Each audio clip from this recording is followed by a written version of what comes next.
இறைவனுக்கு இணையா வள்ளுவன் சொல்றான், தனக்கு ஊமை இல்லாதவன், தனக்கு இறைவனுக்கு இணையா எந்த ஊமையுமே வைக்காத அப்படின்னு சொல்றான். அதை முழுமையான முறையில கடைபிடித்து ஒழுகக்கூடிய மார்க்கம் இந்த இஸ்லாமிய மார்க்கம். இறைவனுக்கு இணையா யாரையுமே வைக்காத, பெற்ற தாய் தந்தைகளுக்கு மதிப்பு கொடு, அவன் காலில் விழுந்து நீ பணியாத அப்படின்னு சொல்றான். இறைவனுக்கு ஒரு உலகத்திலேயே மிகச்சிறந்த ஒரு போற்றுதற்குரிய தாயை தான் சொல்றாங்க. தாயை போற்றுதற்குரிய ஒரு மனிதர் கேட்கிறாரு, நபிகள் பெருமானாரிடத்தில் போய் கேட்கும் போது என்ன சொல்றாரு, யார் சொல்லலாம், நான் இந்த உலகத்திலே பணிவுரை செய்வதற்கு தகுதியான நபர் யாருன்னு கேட்கிறான். கேட்கும் பொழுது நபிகளார் சொல்றாரு, உங்களுடைய தாய். அடுத்த யாருக்கு பணிவுரை செய்யணும் அப்படின்னு கேட்கும் பொழுது ஏக இறைவன் ஒருவன் தான் அப்படிங்கிறதுல தெல்ல தெளிவாக நம்முடைய வள்ளுவன் சொன்னது மாதிரி, தனக்கு உமையில்லாதான் தாழ் சேர்ந்தார்க்கு அல்லால் மணக்கவரை மாற்றல் அரிது. வள்ளுவன் சொல்றான், அவனுக்கு இணையா இறைவனுக்கு இணையா ஒருத்தரையுமே வைக்காத, அவன் தான் ஒருவன் தான் உனக்கு தாழ் செல்வதற்கு அவன் ஒரு ஆள் தான் இருக்கான் அப்படிங்கிற தமிழ் சமூகம் எதை சொன்னதோ அதை அப்படியே கடைபிடித்து உலகக்கூடிய மார்க்கம் தான் இந்த இஸ்லாமிய மார்க்கம். இறைவனுக்கு யாதொரு தேவையும் இல்லை. சொல்றான், வேண்டுதல் வேண்டாமை இலாதனை சேர்ந்தார்க்கு யாண்டும் இடும்பையில. வள்ளுவன் சொல்றான், வேண்டு இறைவனுக்கு என்னப்பா தேவை இருக்கு, அவனுக்கு என்ன தேவை இருக்கு, அவனை தேவையற்றவனாக இருக்கிறான். அவனுக்கு கொண்டு போய் எவனை வைக்கிறான், 300 ஏக்கர் சொத்தை எழுதி வைக்கிறான், அதை எழுதி வைக்கிறான், இதை எழுதி வைக்கிறோம் சொல்லி இருக்கிறாங்களே.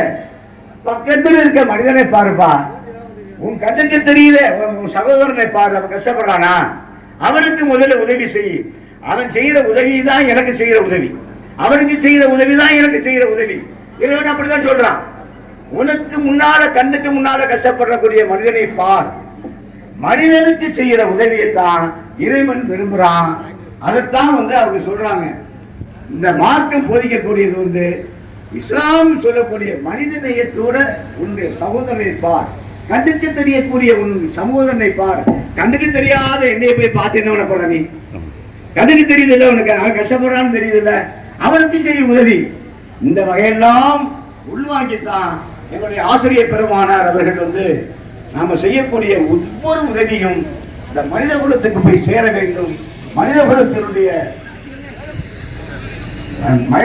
பயனுள்ளதாக ஒவ்வொரு செயல்களும் அமைய வேண்டும் என்ற சதா சிந்தனையாக நீங்க பாத்தீங்கன்னு சொன்னா, ஆசிரியர் பெருமானார் அவர்கள் இந்த காரைக்குடிக்கு வந்ததிலிருந்து அதற்கப்புறம் தான் அவங்களுடைய இஸ்லாத்தினை பற்றிய புரிதலே அவர்களுக்கு வந்ததாக எங்களுக்கு பலமுறை சொல்றாங்க.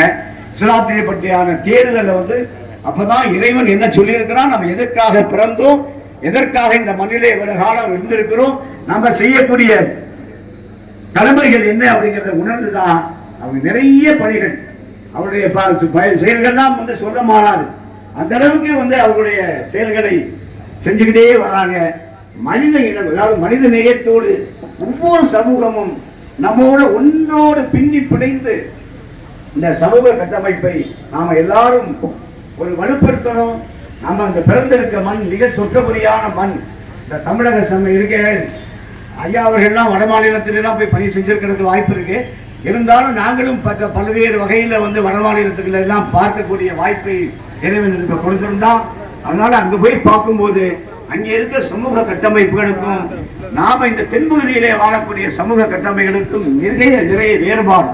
இங்கே பண்படுத்தப்பட்ட சமூகமாக இருந்ததுனால இதையும் ஆழ்ந்து சிந்திச்சு செயல்படக்கூடிய நல்ல தமிழ் மாந்தர்களாக இருக்கிறதுனால நமக்கு இந்த ஒரு பொறுமை, சகிப்புத்தன்மை, வேகமான நல்லறிவுகளை கொடுத்த அந்த நம்முடைய தலைவர்களுக்கெல்லாம் நன்றி சொல்ல கடமைப்பட்டிருக்கிறோம். பண்படுத்தப்பட்ட சமூகமாக இருந்ததுனால நம்மெல்லாம் ஒரு சிறப்பான வாழ்வை வாழ்ந்து கொண்டிருக்கிறோம். அந்த சிறப்பான வாழ்வை நாம எல்லோரும் சேர்ந்து இந்த பெங்களூருடைய ஆசிரியர் பெருமான் அவர்கள் பிறந்த மண்ணாக இருந்தாலும் சரி, இந்த எல்லாருமே சேர்ந்து இந்த இணக்கத்தோடு சமூக நல்லிணக்கத்தோடு இந்த கருணை இல்லத்தை நம்ம எல்லாருமே ஒன்று சேர்ந்து கொண்டு செலுத்த வேண்டும். அதனுடைய பிள்ளைகள் எல்லாம் சொல்லும்போது சொன்னாங்க, மருத்துவராக பணியாற்றுகிறார்கள். அவர்களும் இந்த கருணை இல்லத்தில் வரக்கூடிய அந்த மருத்துவமனையிலே அவர்களுக்கு அப்புறமும் சேவை செய்யக்கூடிய பாக்கியத்தை பெற்றவர்களாகவும் இருக்கிறாங்க. நிச்சயமாக நம்ம எல்லோருமே சேர்ந்து இந்த கருணை இல்லத்தை மேலும் மேலும் வலுப்படுத்தி இந்த ஊர் மக்களுக்கு, இந்த சுற்றுப்புறத்தில் உள்ள மக்களுக்கும் நோயற்ற வாழ்வும் குறைவற்ற செல்வமும் கிடைக்க வேண்டும் என்ற ஒரு இறை பிரார்த்தனையோடு உங்களை எல்லாம் சந்தித்து இந்த வாழ்த்துக்களை சொல்ல வாய்ப்பை அளித்த ஏக இறைவனுக்கு நன்றி செலுத்தி அமர்கின்றேன். நன்றி.